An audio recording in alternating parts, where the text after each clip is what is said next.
Bonjour à tous, bienvenue pour la 13e vidéo sur Dart. Donc là on va parler de l'opérateur ternaire, donc c'est une vidéo assez courte, c'est assez simple et c'est très utile pour le développement.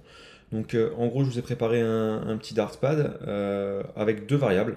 Donc première variable c'est un integer, c'est l'âge 43 et une string donc du texte qui sera stocké dans une variable. Donc là je la déclare mais je lui assigne rien du tout et je l'appelle majorité, donc sans accent pour simplifier la chose, hein, c'est impossible de mettre des accents.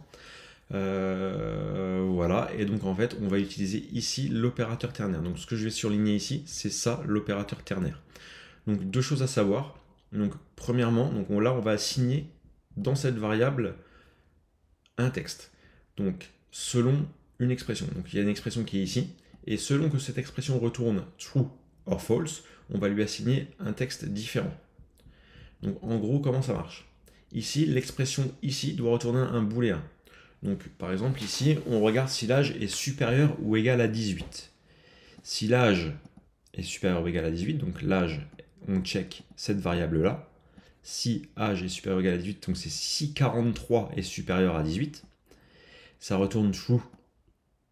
On va écrire la première string, et ensuite, si ça retourne false, on va écrire la deuxième string. Donc il faut bien ici utiliser toujours le même type, donc c'est une string, donc on utilise une string. Vous ne pouvez pas utiliser et une string et autre chose, et un integer par exemple.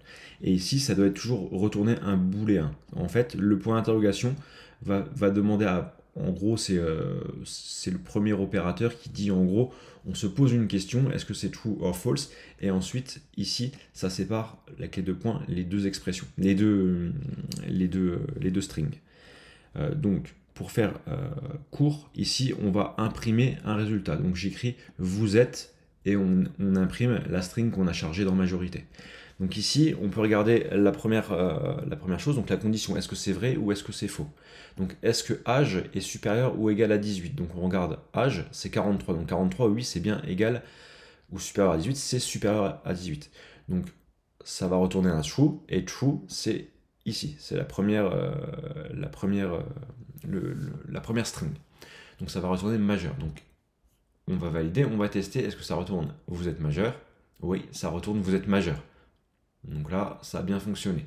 Donc on va changer ici l'âge. On va dire par exemple, on va mettre quelqu'un de plus jeune qui a 14 ans.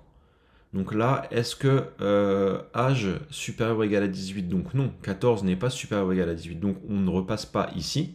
On va passer directement après les deux petits points et on va prendre la deuxième string, mineur. Et normalement, ça doit écrire vous êtes mineur. Roulement de tambour. Et ça marche bien, vous êtes mineur. Donc en gros, ça c'est vraiment pour... on n'a pas encore fait les conditions en Dart. Il faut savoir qu'en fait, pour vérifier les choses en Dart, on utilise des if. Donc if âge supérieur à 18, on écrit ceci, sinon on écrit cela. Et ça met pas mal de lignes de code. Donc en gros, sans opérateur ternaire, ici vous voyez, ça prend une ligne. Si on utilise des if, il y aura des if, else if, on le verra après, ça prend tout de suite une petite dizaine de lignes de code, donc c'est vraiment très avantageux pour réduire son code et optimiser sa relecture si on revient sur son code après, ou simplement si on travaille avec d'autres personnes qui vont venir lire le code, ce sera beaucoup moins lourd. Voilà, j'ai à peu près tout dit, donc on se retrouve sur la prochaine vidéo. Merci.